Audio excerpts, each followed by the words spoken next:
tadi kepala Sayyidina Husain kan belum jelas.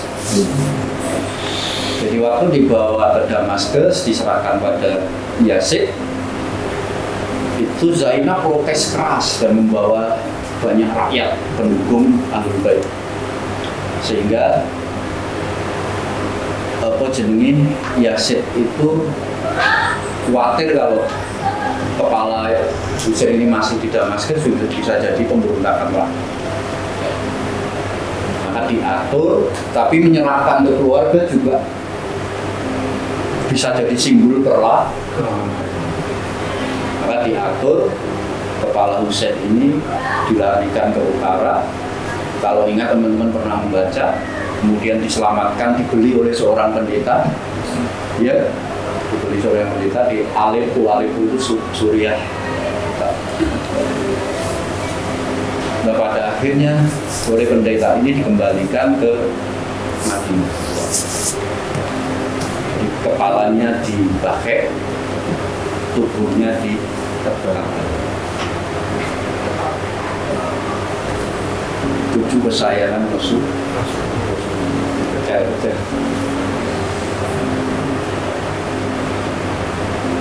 Itu. Nah, cerita ini banyak sekali ditutupi atau tidak disampaikan. Sebenarnya tujuannya baik, agar tidak terjadi perpecahan di Indonesia.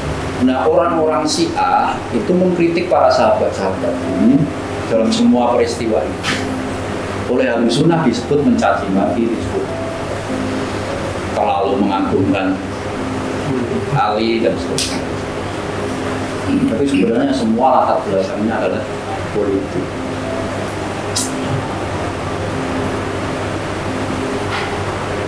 Sementara Ali sendiri tidak pernah begitu. Tidak pernah. Dia membaiat semua ketiga khalifah sebut, meskipun dia disingkirkan pelan-pelan, tetap membaiat.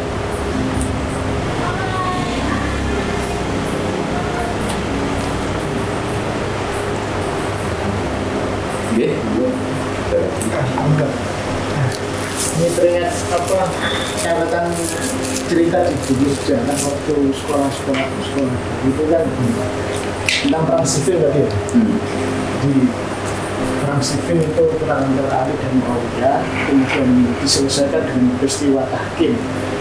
Kemudian dari pihak Ali itu diwakili oleh Abu Musa al-Asy'ari. Kemudian dari akibat dari karena sudah hampir menang, kemudian Muawiyah itu mengangkat Al-Quran di Tombak, barisannya Ali, pasukannya Ali itu terpecah.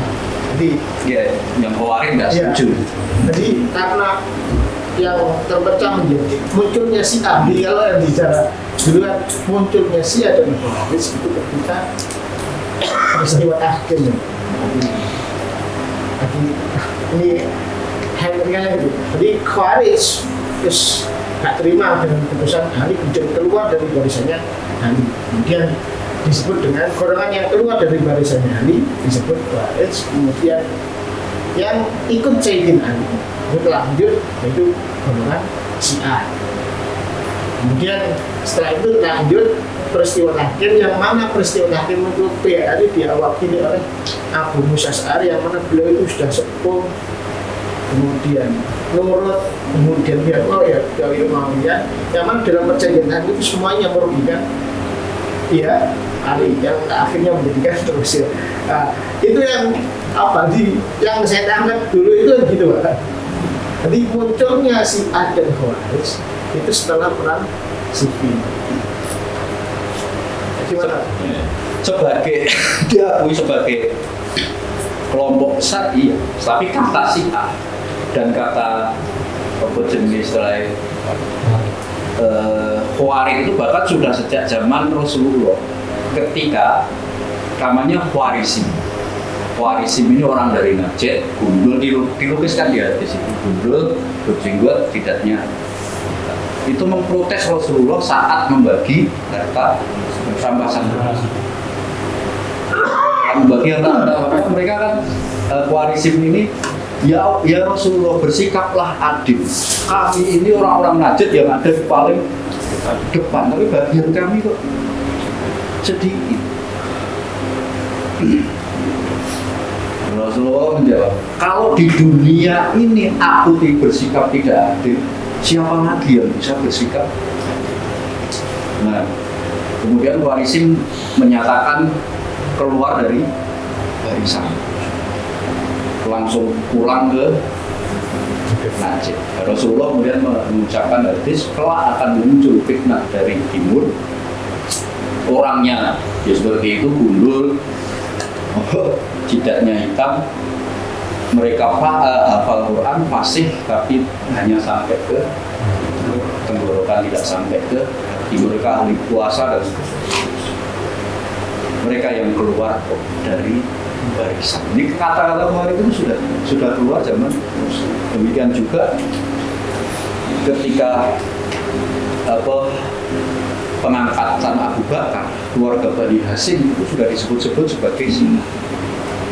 Tapi secara politik kemudian diakui sebagai Syiah dan sebagai Khawarij, ya memang betul pada peristiwa setelah perang Siffin. Jadi bagi orang Syiah kalau mendukung Ali itu ya tanpa syarat, dauh apapun ya harus diikuti. Bagi orang Khawarij ya kalau tidak benar menurut Quran, menurut Ali ya boleh dibunuh. Jelas priwet waman lam yahkum bima anzalallah, siapa yang tidak menghukumi dengan kedua langsung kafir. Iya. Itu yang ditansitin ya. Betul. Dan jadi andaikan Ali ku mentolo tego waktu itu ya, sampai hari ini kekhalifahan itu alun. Tapi Allah duwe rencana di satu sisi secara moral mungkin Muawiyah ada kesalahan, tapi dari sisi penyebaran Islam ketika pusat kekuasaan itu ada di mana? Damaskus, maka peluang masuk ke Eropa, masuk ke utara, dan tuntutan untuk menyiapkan angkatan laut menjadi lebih besar. Akhirnya pada zaman Umayyah lah Islam bisa masuk Eropa, menguasai seluruh Afrika Utara sampai ke Portugal. Spanyol dan Portugis itu dulu masuk wilayah kekuasaannya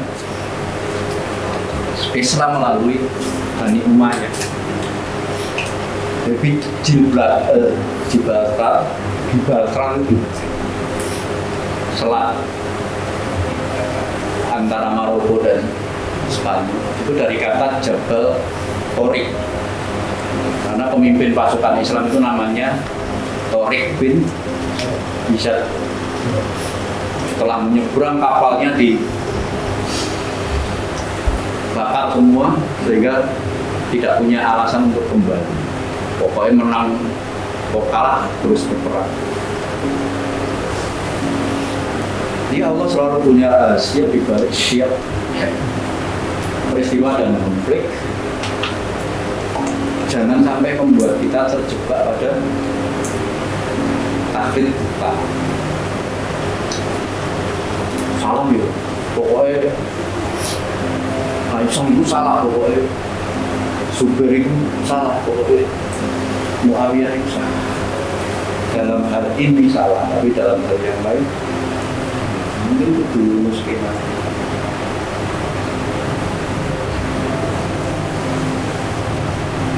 Maka sampai hari ini Persia menjadi basis Syiah.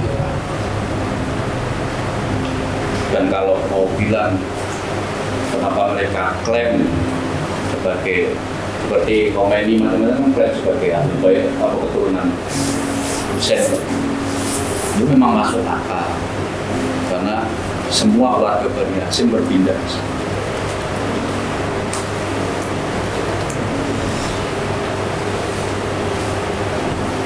Terutama jalur Husain, kalau jalur Hasan ke Mesir, kemudian sampai ke Maroko. Afrika Utara itu hampir semua Hassani. Sayyid Muhammad ini dari Hassani Maroko, Fes, kota Fes.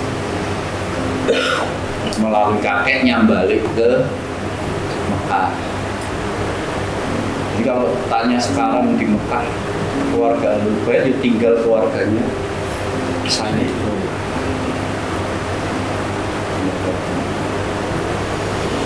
Itu pun orang-orang pondok pasti tahu Mas Habib, itu pun mereka berdakwah sangat susah, sangat dibatasi, bolak-balik dibubarkan, terus kemudian disegel rumahnya. Malam ini sholawatan itu besok disegel.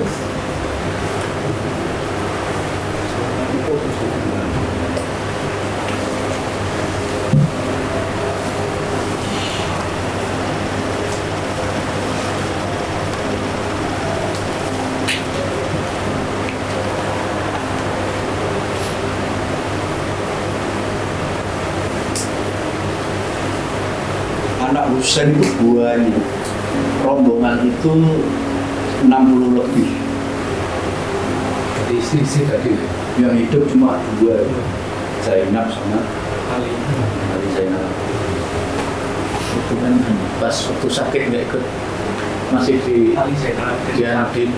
tenda sakit, di dalam tenda dijaga oleh Zainab.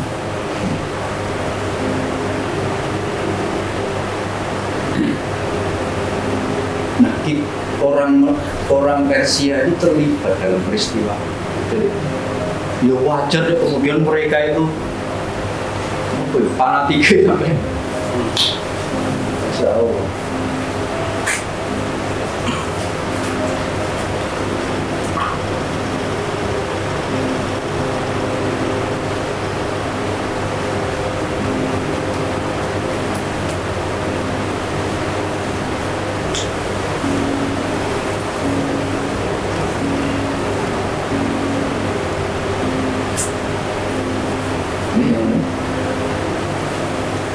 ini Mas, secara keturunan tadi kan selama ini yang sejarah seperti itu kalau dari Husain sampai Ali Zainal Abidin dan seterusnya sampai bahkan ke Indonesia apa yang diklaim bahwa itu masih turun dari Ali Zainal Abidin. Kemudian di Sayyidina Hasan sendiri kan nggak pernah terekspos ya. Ini gimana kalau kita nggak ngaku sama sekali kan turunan dan segala macam. Kan Karena kita di timur, ya kayak karena Indonesia di timur, mayoritas Iran ke timur, India, kemudian Malaysia, Indonesia sampai Mindanao, itu ulama-ulama besarnya mayoritas keturunan Husain. Tapi kalau bicara Mesir sampai ke Maroko, Hasan semua Maroko, maka Abu Hasan As-Sabiri, Ahmad Al-Badawi itu keturunan Hasan. Terus Ahmad Atijani, Hasani semua. Nah, kenapa yang lebih populer di Indonesia itu keturunan Husain? Karena memang ketika dites DNA mayoritas dari jalur Husain melalui zaman sebelum Wali Songo sampai Wali Songo ini kan dari jalur Uzbek, jalur timur dan jalur timurnya Iran. Jadi dakwah keluarga Husain itu ke utara, ke Asia Tengah, ya Uzbekistan, Tajikistan, Kirgistan. Sementara Hasan ke Syekh Jumadil Kubro, Jamaluddin Al-Qabi itu dari Uzbekistan, dari Samarkand.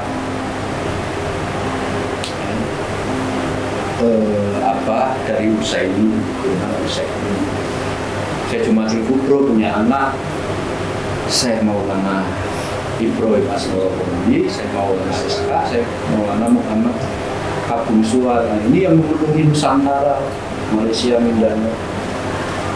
Syafi'i, Husaini. Pada saat saat sebelum itu keluarga Jilani melalui klan As-Saibani itu sebenarnya sudah datang dulu ke Indonesia. Maka di zaman kuno itu mesti kan jadu Allah Muhammad Rasulullah, di hotel Jilani Waliullah. Maka tahlil di seluruh Indonesia diketahui, disadari bersama, terus Allah kafi di tahun semua Naria, Munzia itu sampai yang dua itu mau apa? Karena Jilani berarti Syekh Abdul Jilani berarti Syekh Hasan. Jilani itu dua Hasan Hussein ketemu dari bapak Hussein, dari ibu Hasan. Itu Hasan. Nah, melalui klan As-Saibani datang ke Nusantara mulai tapi dakwahnya dakwah ajaran, belum politik. Pada masa saya cuma dulu ini mulai politik. Salah satunya saya Abdurrahman As-Saibani di Lumajang, kemudian saya Abdurrahim As-Saibani yang Winong Pasuruan, kemudian ada di Kebumen, ada di Depok, ada. Di sebelum Al-Maghribi itu As-Saibani. Nah, ketika imigran Yaman datang, As-Saibani ini dirubah menjadi As-Saibani. Menjadi aneh bodoh As-Saibani. Jadi sebenarnya kayak sini mana Dorismo itu bukan bahasa Iban tapi As-Saibani dari Syekh Abdurrahim Basulah, Sayyid Sulaiman itu As-Saibani.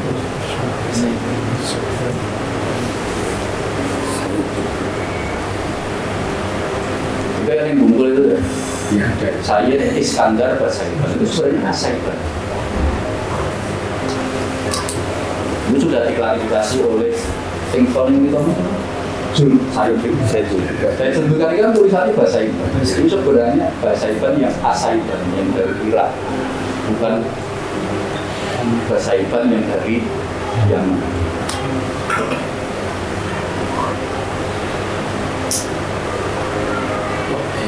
Ujian ini yakin percaya lulus.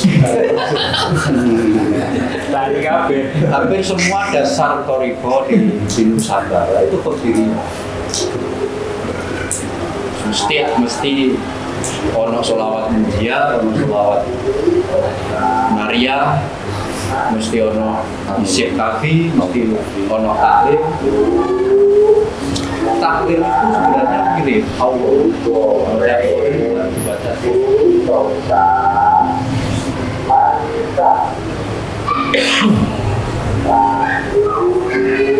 Nah, di antara tiga ini ya saya cuma dulu, saya Ismail, lalu saya Subakir.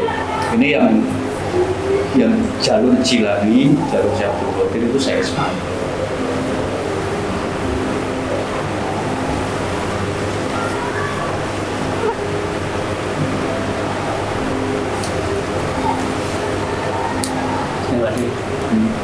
Jadi kembali ke Ahlul Bait tadi, berarti untuk sekarang kalau saya ikut bacaan itu si pendongo tadi bilang terima kasih kepada Ahlul Bait.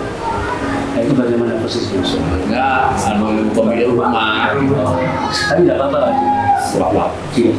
Bukan dominasi ketika itu harus keluarganya Nabi Muhammad Hasan Hussein Ahlul Bait Nabi. Ahlul Bait itu ya soal Bait Basuki, Ahlul Bait Nabi ya. Makanya sholawatnya kan ya Ahlul Bait.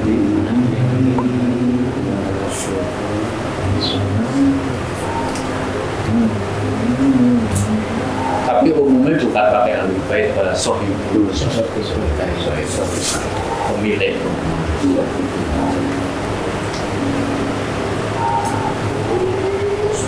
Atau Sohibul Hajat.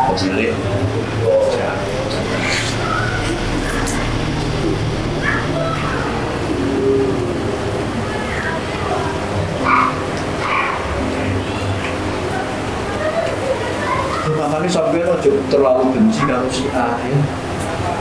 Itu kalau jenis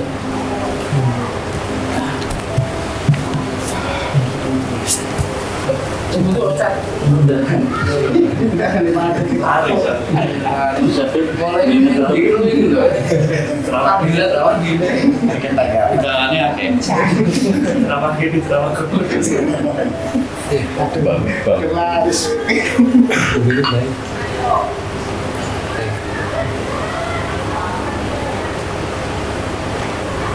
Banget yang diceritakan Pak Lasto, Pak Suto sampai terjadi perangan dan wafatnya Hasan Hussein apa di waktu bulan Muharram.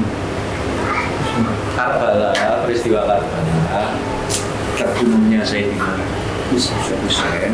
Bahkan Wakilah Hasan itu juga waktu diracunnya bulan Safar, mulai diracun itu bulan Safar, tapi meninggalnya Muharram tahun itu. Diracun itu prosesnya lama, seperti Rasulullah itu kan mulai diracun pertama oleh siapa anak pemimpin Yahudi itu sampai meninggalnya kan sekitar 3 tahunan. Jadi racun yang tidak langsung membunuh.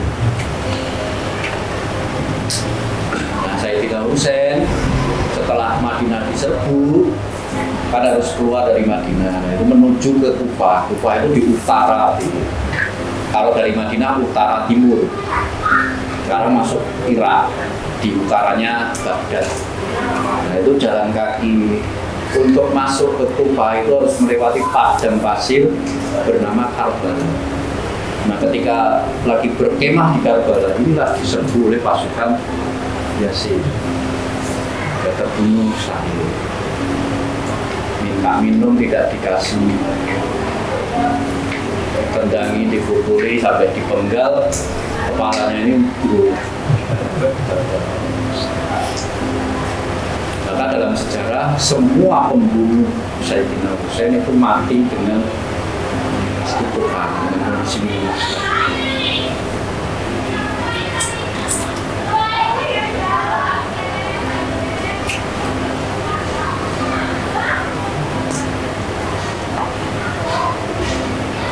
Itu yang memicu perlawanan Syiah hingga sekarang.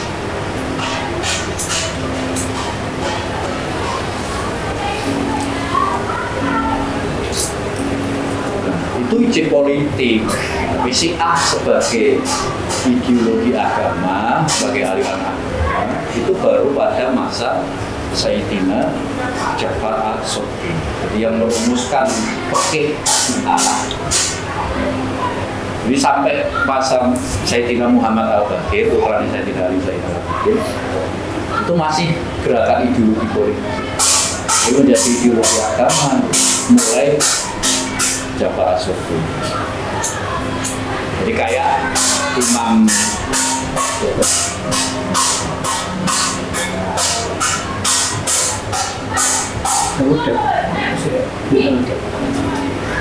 kayak Imam Hanafi, Imam Malik, Imam Syafi'i dan kembali merumuskan fikih. Jadi kalau ditanya fikihnya Syiah itu apa? Ja'far as-Sadiq. Ya, dia caranya sholat gitu, nganggu apa? Itu mulai aja Pak. Pakai baju hitam, terus apa peringatan Karbala mukul diri itu mulai Ja'far as-Sadiq.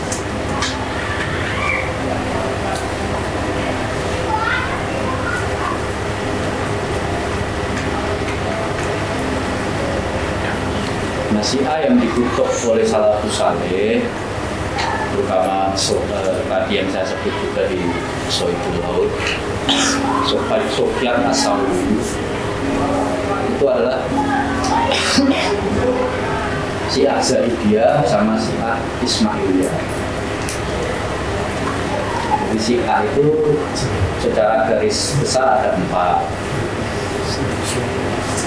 Yang pertama muncul ideologi agamanya, ideologi aliran fikihnya itu Zaidi.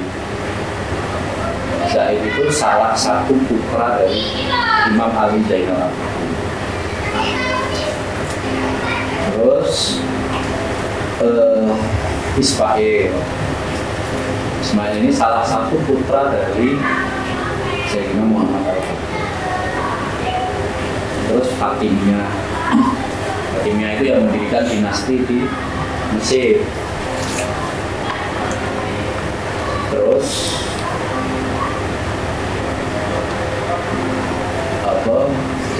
Syiah Imam 12 yang sekarang mayoritas. Nah, yang dikutuk oleh Rasulullah itu terutama Zaid Rasulullah, saudara Sauli itu terutama Zaid, karena sudah sampai level dari patungi Sayyidina Husain, terus gawe ritual yang kuno, saking memujinya sampai mengarah ke pemberhalaan.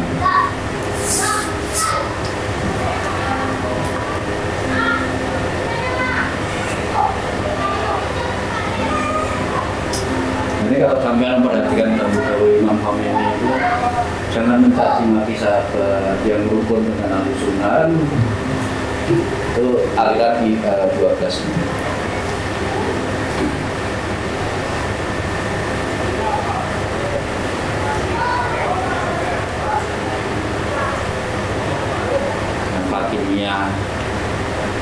Fatimiyah ini bukan keturunan yang jalur yang dari 4 tadi ada satu yang bukan dari keturunan. Jadi ini salah satu ajudan fanatik gitu untuk aliran ini.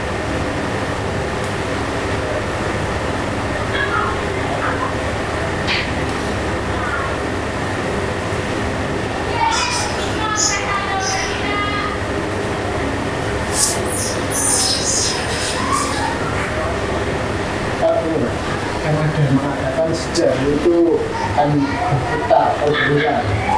Kalau posisi Islam sekarang, itu kalau boleh digambarkan itu kalau pada zaman dulu itu pada posisi sejarah awal. Maksudnya gimana?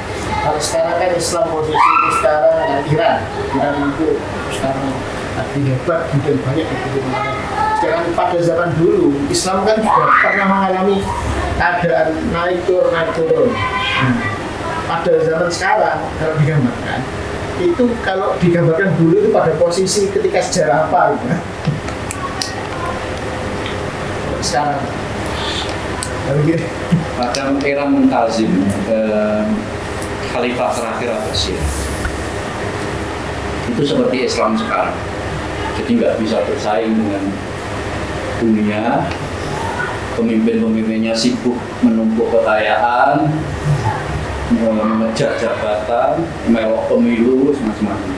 Abbasiyah Khalifah terakhir Abbasiyah yang akhirnya dibunuh oleh Hulagukan. Peradaban Islam hancur itu ya pada masa dia saat diserbu oleh Mongol. 2 juta umat Islam dibantai, dibunuh oleh orang. Jadi betul-betul sangat lemah pada Islam pada masa dan terus berakhir sampai hari ini nggak bisa menjadi pemimpin dulu.